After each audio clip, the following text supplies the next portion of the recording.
Hello everyone, आप सभी का स्वागत है। तो आज हमारा जो टॉपिक है वो है भौतिकी और रसायन में जो नोबेल पुरस्कार की घोषणा की गई है वो। तो हम फिजिक्स में अगर बात करते हैं तो फिजिक्स में किसको दिया गया है तो पिएरे एगोस्टिनी, फेरेक क्रॉन्च और एन.ए.एल. हुलियर को। जबकि हम अगर रसायन में अगर बात करते हैं तो मंगोई जी बेलेंडी और लुई सी वुरेन और एलेक्स आई एकमोव को ये रसायन के क्षेत्र में दिया गया है। इसके बारे में हम आगे देखेंगे, इन्हें किस क्षेत्र में प्रदान किया गया है, किस उत्कृष्ट कार्य करने के लिए ये प्रदान किया गया है, उनके बारे में हम आगे देखेंगे। तो आप वीडियो के अंत तक बने रहिएगा। अब ये चर्चा में क्यों है इसके बारे में भी हम देख लेते हैं। तो चर्चा में क्यों है, क्योंकि ये royal Swedish academy of sciences ने वर्ष 2023 के लिए भौतिकी और रसायन में नोबेल पुरस्कार की घोषणा की है। इसी कारण ये चर्चा में है। अब ये नोबेल पुरस्कार की अगर आपको कहानी बताए तो नोबेल पुरस्कार की ये अल्फ्रेड नोबेल है, जो कि ये इनकी जो ये स्मृति में दिया जाता है। इनकी जो सारी कमाई है उनको उनकी ये उत्कृष्ट कार्य के लिए, उनके जो योगदान के लिए ये अल्फ्रेड नोबेल ने ये घोषणा की थी कि ये सारी कमाई नोबेल पुरस्कार के में प्रदान की जाए।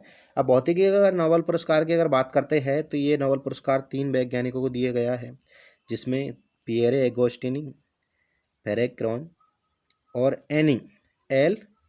हुइलियर को ये दिया गया है। भौतिकी में अगर बात करते हैं और इन्हें ये पुरस्कार दिया गया है इलेक्ट्रॉन्स पर अध्ययन के लिए प्रदान किया गया है। तो इलेक्ट्रॉन्स पर इन्होंने अध्ययन किया है, उसी कारण इन्हें ये जो भौतिकी का नोबेल पुरस्कार ये प्रदान किया गया है। अब इनके हम शोध कार्य की अगर बात करते हैं तो इस अध्ययन में इन्हें पदार्थ में इलेक्ट्रॉन्स की गतिशीलता के अध्ययन के लिए और प्रकाश के एंटोसेकेंड पल्स उत्पन्न किए जाने के लिए ये प्रदान किया गया है। पहले ये इलेक्ट्रॉनों की आश्चर्यजनक रूप से फिर तीव्र गति को पकड़ना असंभव माना था, लेकिन इनकी नई खोज की मदद से ये संभव हो पाया है। क्योंकि पहले जो इलेक्ट्रॉनों के आश्चर्यजनक से जो तीव्र रूप से पकड़ना असंभव माना जाता था, लेकिन इनकी जो नई खोज की मदद से ये संभव हो पाया है।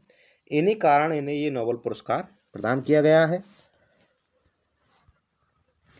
अब हम देखेंगे कि इस प्रकार से ये इलेक्ट्रॉन्स ये जो कक्षाओं में गति करते रहते हैं नाभिक के चारों ओर, जो इलेक्ट्रॉन की जो पहली इलेक्ट्रॉन इतनी तेजी से चलते हैं कि ये वास्तविक समय में उनका निरीक्षण करना असंभव है।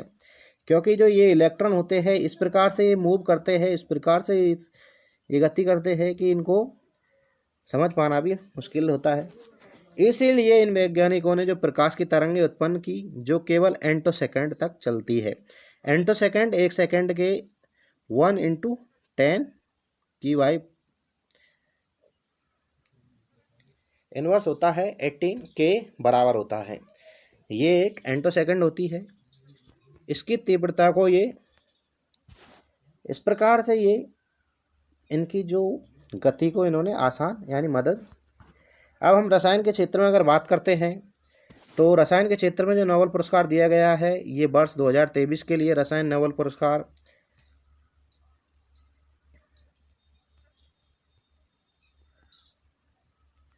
मोंगी बोवेंडी, लुइस ब्रूल और एलेक्सी एकमोव को ये प्रदान किया गया है। और इन वैज्ञानिकों को ये पुरस्कार क्वांटम डॉट्स की खोज और संश्लेषण के लिए ये दिया गया है। अब हम क्वांटम डॉट के बारे में अगर जानते हैं तो क्वांटम डॉट के बारे में हम अध्ययन है तो ये मानव निर्मित नैनो स्केल क्रिस्टल है। ये मानव के द्वारा ही निर्मित एक नैनो स्केल क्रिस्टल है जो इलेक्ट्रॉनों का परिवहन कर सकते हैं। ये अर्धचालक पदार्थ से बने होते हैं, जिसमें silicon, cadmium, selenide, cadmium sulphide और इंडियम आर्सेनाइड आदि शामिल होते हैं। तो अगर अर्धचालक पदार्थ की अगर बात करते हैं तो silicon, cadmium, selenide, cadmium sulphide, indium arsenide आदि के क्या होते हैं, ये आदि से निर्मित होते हैं। इसमें अगर बात करते हैं तो ये परावैंगनी प्रकाश इन अर्धचालक नैनो कणों से क्या होता है, टकराता है और वे विभिन्न रंगों का क्या करती है, ये प्रकाश उत्सर्जित करती है। जैसे ही ये अर्धचालक होते हैं नैनो कणों से टकराते हैं, उनके कारण ये विभिन्न रंगों का क्या करते हैं, ये प्रकाश का उत्सर्जन यानी उत्सर्जन करते हैं। इनका प्रयोग की अगर बात करते हैं तो कंपोजिट, सौर सेल, फ्लोरोसेंट, जैविक लेवलिंग, डिस्प्ले, प्रकाश व्यवस्था और चिकित्सा इमेजिंग कंपोजिट में किया जा सकता है। ये कैंसर जैसे रोगों के उपचार में भी क्या होता है, सहायक होता है। तो क्वांटम डॉट कैंसर जैसे रोगों के लिए भी ये उपचार में उपयोग किया जा सकता है। इनका प्रयोग की अगर बात करते हैं तो कंपोजिट, सौर सेल, फ्लोरोसेंट, जैविक लेबलिंग, डिस्प्ले, प्रकाश व्यवस्था और चिकित्सा इमेजिंग कंपोजिट में भी किया जाता है। इसके अगर संभावित प्रश्न, तो आपने अगर ये पूरी वीडियो देखी हो तो आप इस क्वेश्चन का आंसर स्वयं से दें। जब तक के लिए वीडियो पसंद आई हो तो वीडियो को लाइक करें और चैनल को सब्सक्राइब करें। थैंक यू, धन्यवाद।